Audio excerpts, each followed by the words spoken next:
ओम शांति 25 सितंबर 2024 प्रातः मुरली। ओम शांति। बाप दादा मधुबन। मीठे बच्चे, बेहद की स्कॉलरशिप लेनी है तो अभ्यास करो, एक बाप के सिवाय और कोई भी याद न आए। प्रश्न, बाप का बनने के बाद भी यदि खुशी नहीं रहती है तो उसका कारण क्या है? उत्तर, बुद्धि में पूरा ज्ञान नहीं रहता, बाप को यथार्थ रीति याद नहीं करते, याद न करने के कारण माया धोखा देती है, इसलिए खुशी नहीं रहती।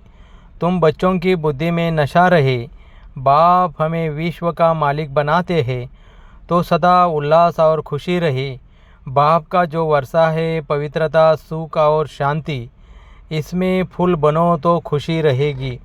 ओम शांति का अर्थ तो बच्चों को अच्छी रीति मालूम है। मैं आत्मा, यह मेरा शरीर, यह अच्छी रीति याद करो। भगवान माना आत्माओं का बाप हमको पढ़ाते हैं, ऐसे कभी नहीं कभी सुना है? वह तो समझते हैं श्री कृष्ण पढ़ाते हैं, परंतु उनका तो नाम रूप है ना। यह तो पढ़ाने वाला है निराकार बाप। आत्मा सुनती है और परमात्मा सुनाते हैं, यह नई बात है ना। विनाश तो होने का ही है। एक है विनाश काले विपरीत बुद्धि, दूसरे है विनाश काले प्रीत बुद्धि। आगे तुम भी कहते थे ईश्वर सर्वव्यापी है, पत्थर भीतर में है। इन सब बातों को अच्छी रीति समझना है, यह तो समझाया है। आत्मा अविनाशी है, शरीर विनाशी है। आत्मा कभी घटती बढ़ती नहीं, वह है इतनी छोटी आत्मा। इतनी छोटी आत्मा ही 84 जन्म लेकर सारा पाठ बजाती है। आत्मा शरीर को चलाती है।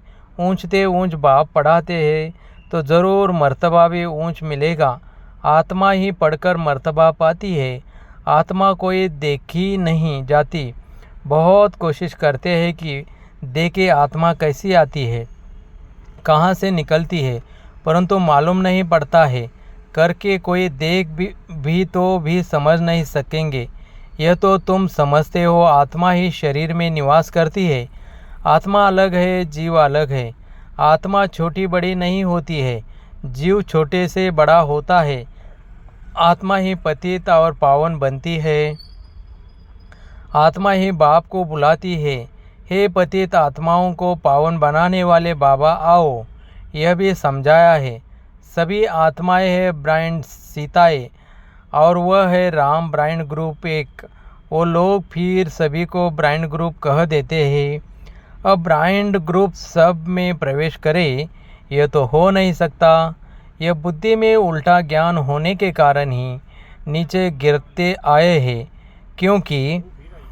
क्योंकि बहुत ग्लानि करते, पाप करते, डिफेन करते हैं, बाप की बहुत भारी निंदा की है। बच्चे कभी बाप की ग्लानि करेंगे क्या?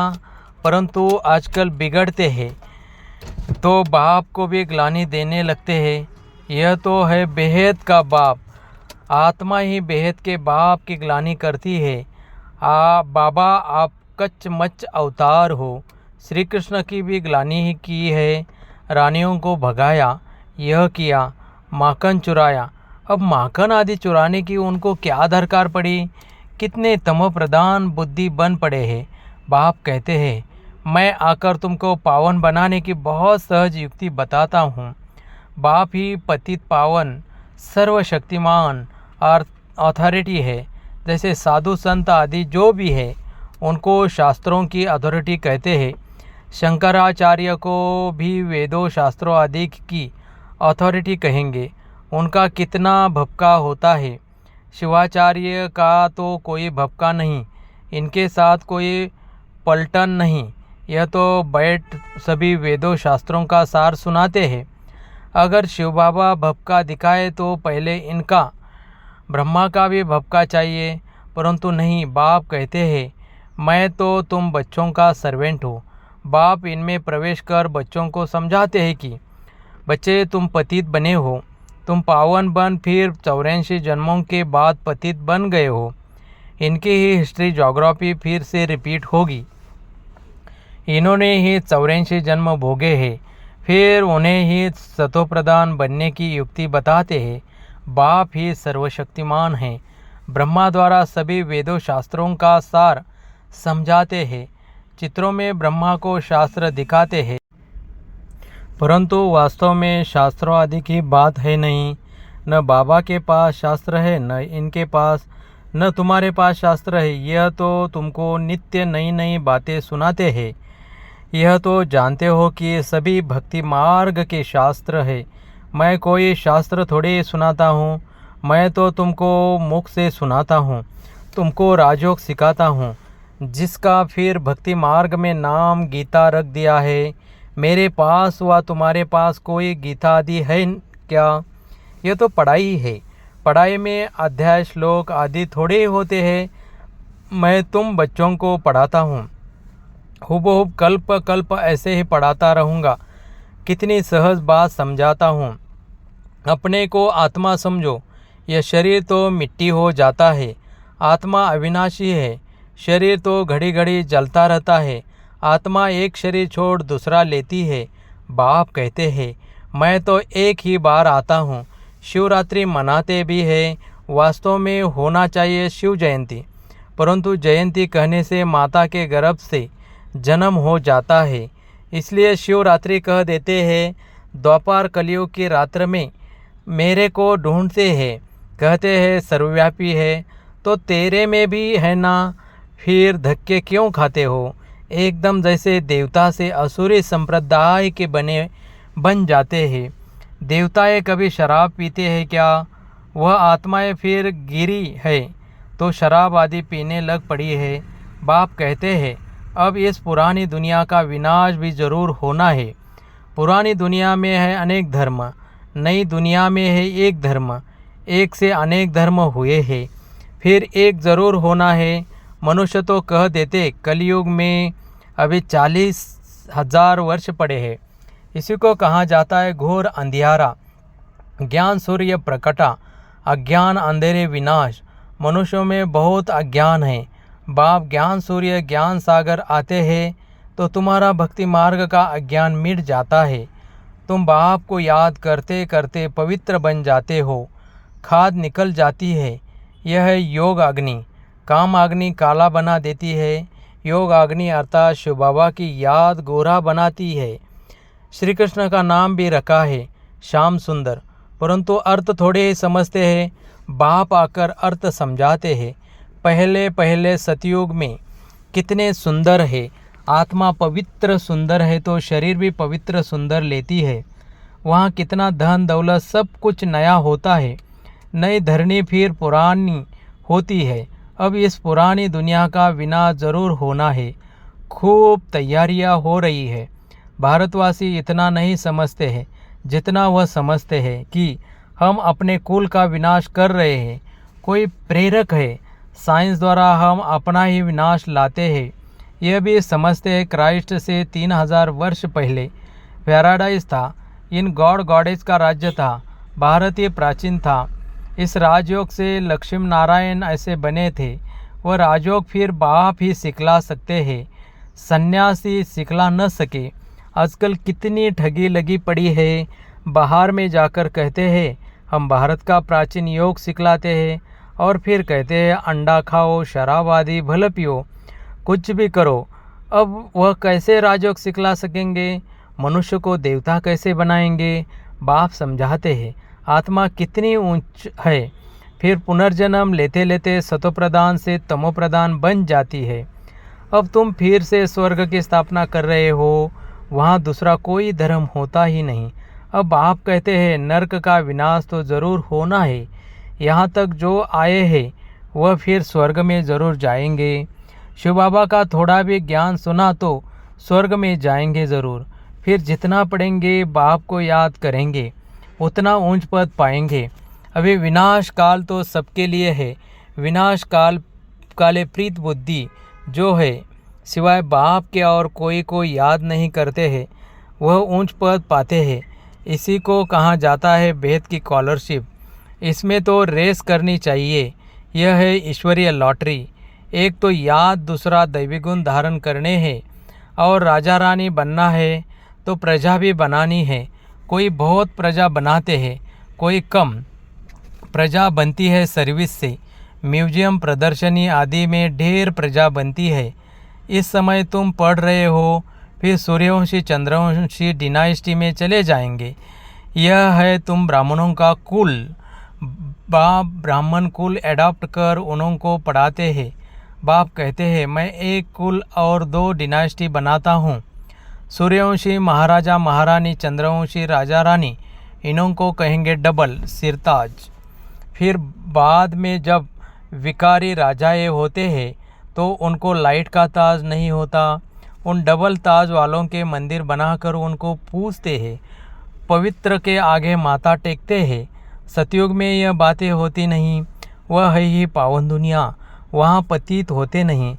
उसको कहा जाता है सुखधाम, वॉइसलेस वर्ल्ड। इसी को कहा जाता है विवश वर्ल्ड। एक भी पावन नहीं। सन्यासी घर बार छोड़ भागते हैं। राजा गोपीचंद का भी मिसाल है ना।